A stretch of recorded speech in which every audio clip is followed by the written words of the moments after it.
কোন ক্ষুদ্রতম সংখ্যা থেকে 4000 বিয়োগ করলে বিয়োগফল 7, 11 ও 13 দিয়ে বিভাজ্য হবে?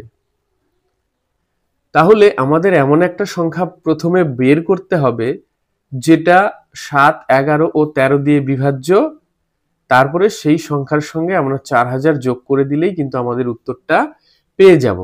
তাহলে 7, 11, 13 দিয়ে বিভাজ্য ক্ষুদ্রতম সংখ্যা বের করতে হলে আমাদের এই তিনটা সংখ্যার কি বের করতে হবে? লসাগু বের করতে হবে। 7, 11 আর 13 লসাগু। 7, 11, 13কে কিন্তু কোনো কিছু দিয়েই ভাগ করা যায় না, মানে এই সংখ্যাগুলোর আমরা কমন কোনো উৎপাদক পাচ্ছি না। তাহলে এর লসাগু বের করতে হলে আমরা কি করব? এদের লসাগু সমান সমান কি হবে? এগুলো গুণ হয়ে যাবে। 7 গুণন 11 গুণন 13। এবার 7 দিয়ে 11কে গুণ করলে হয় 77, আর তাকে 13 দিয়ে গুণ করতে হবে। 3 7 21 1 হাতে আছে 2, 3 7 21, 22 23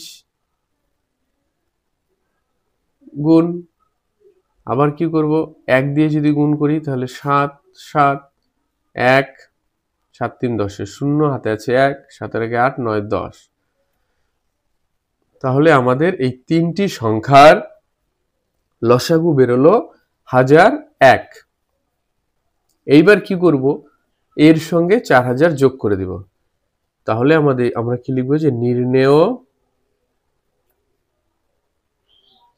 সংখ্যা ইকুয়াল টু হবে 1001 যোগ 4000 ইকুয়াল টু হলো 5001।